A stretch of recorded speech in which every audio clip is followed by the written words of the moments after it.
मैं आपसे पूछूंगी कि इस दौर में आसाम की बात पूछूंगी कि आसाम में 5 साल की सरकार रही बीजेपी की।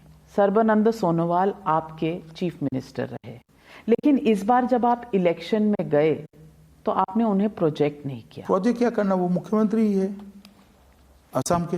नहीं, पर नेक्स्ट इलेक्शन में वो नेक्स्ट अगर आप जीत गए तो वो होंगे या नहीं? वो तो हर बार पार्लियामेंट्री बोर्ड और विधायक दल तय करता है। ऐसा तो नहीं है, मध्य प्रदेश में तो शिवराज जी। ऐसा है नाविका जी कि ये हर बार पार्लियामेंट्री बोर्ड तय कर, शिवराज जी के नाम को भी फिर से पार्लियामेंट्री बोर्ड ने ही तय किया है, हर बार तय करते हैं। लेकिन उनको प्रोजेक्ट किया गया था कि ऐसे एज ए चीफ मिनिस्टर। नहीं तो वो भी एज ए चीफ मिनिस्टर ही चुनाव लड़े हैं। तो हेमंत बिस्वा शर्मा, तो हेमंत बिस्वा शर्मा भी चुनाव लड़े हैं, ये भी हमारे प्रमुख नेता है। और आसाम में सर्बानंद सोनोवाल और हेमंत बिस्वा शर्मा की संयुक्त नेतृत्व ने बहुत बड़ा परिवर्तन लाया है। आसाम के अंदर 2000 आतंकवादियों ने हथियार डाले हैं। आसाम में 5 साल में एक भी बड़ी आतंकवादी घटना नहीं हुई। आसाम के अंदर कोई बड़ा आंदोलन नहीं हुआ। जो आसाम आंदोलन और आतंकवाद से पीड़ित था, वो आसाम आंदोलन और आतंकवाद से मुक्त हुआ है। विकास के रास्ते पर आसाम चल पड़ा है। और आप मैंडेट देख लेना, पूर्ण बहुमत के साथ फिर से हमारी सरकार बनने जा रही है। लेकिन लोग कह रहे हैं कि पहले जिस तरह की फीलिंग थी वो शायद दूसरे फेज के बाद कुछ कम हुई, और इस वक्त the election result will be closer then you expected. ये भाजपा के कार्यकर्ता कहते हैं। मैं नहीं जानता किस कार्यकर्ता को आप मिली है, परंतु मैं इतना निश्चित रूप से, इलेक्शन तो क्लोज हो चुका है, बताना चाहता हूं। अब कोई वहां से वोटों का तो फायदा है नहीं। पूर्ण बहुमत के साथ फिर से एक बार भारतीय जनता पार्टी की सरकार वहां बनेगी। और मुख्यमंत्री हेमंत बिस्वा शर्मा? मुख्यमंत्री बाद में पार्लियामेंट्री बोर्ड तय करेगा। 5 साल अगर सर्बानंद को दिए गए हैं तो आप समझते हैं कि हेमंत जी ने बहुत काम किया है नॉर्थ ईस्ट में? मैंने ऐसा कहा कि सर्बानंद सोनोवाल और हेमंत बिस्वा शर्मा की टीम ने बहुत अच्छा काम किया है, और इसमें हेमंत बिस्वा शर्मा का और सर्बानंद जी का दोनों का बड़ा योगदान है। मैं सिर्फ पूछ रही हूं आउट ऑफ क्यूरियोसिटी, सबकी क्यूरियोसिटी है कि इस बार आपने पहले नहीं बताया। अगर हेमंत जी ने काम अच्छा किया है तो उनको रिवॉर्ड करने का। देखिए नाविका जी, आप घुमा फिरा कर कुछ भी पूछो, आपको टाइटल नहीं मिलेगा। आप दूसरे सवाल पर चली जाइए।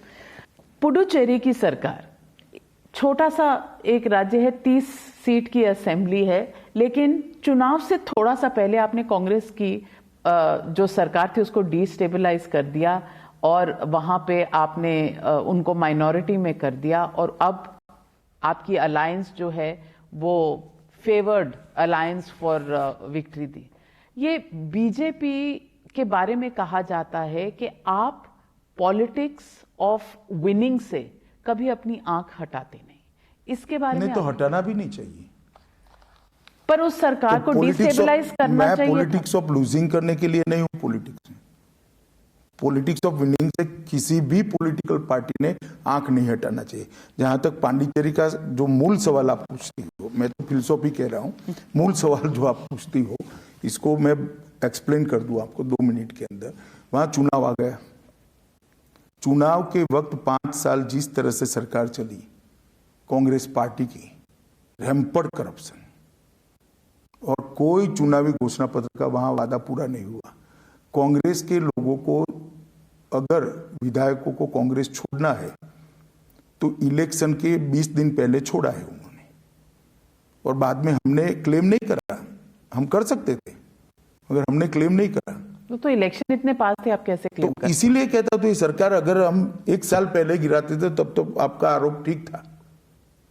मगर जिन लोगों को कांग्रेस पार्टी के सिंबल पर नहीं लड़ना है, कांग्रेस के मुख्यमंत्री के नेतृत्व में नहीं लड़ना है, उनके पास और चारा क्या था इस्तीफा देने के अलावा? उन्होंने इस्तीफा दे दिया, उनका बहुमत चला गया। हम क्या कर सकते हैं? तो अब और कांग्रेस पार्टी संभालने की जिम्मेदारी आप राहुल गांधी की तरह जगह मेरे पर कैसे डाल सकती हो? उनकी जिम्मेदारी है कांग्रेस पार्टी को संभालने की।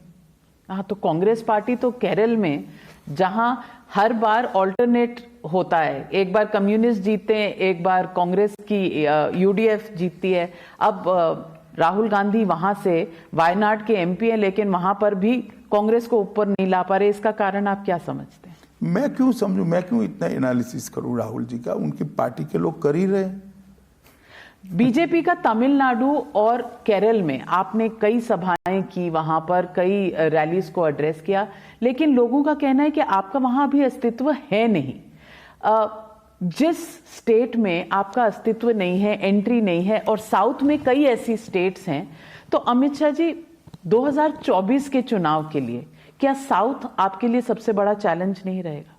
देखिए, आप सही बता रही है कि मेरी पार्टी को अभी तक दक्षिण के कुछ राज्यों में चुनावी सफलता नहीं मिली है, मगर हमारे लिए इलेक्शन हमारी आइडियोलॉजी को लेकर, हमारे संकल्प को लेकर जनता के बीच में जाने का एक बहुत बड़ा मौका होता है।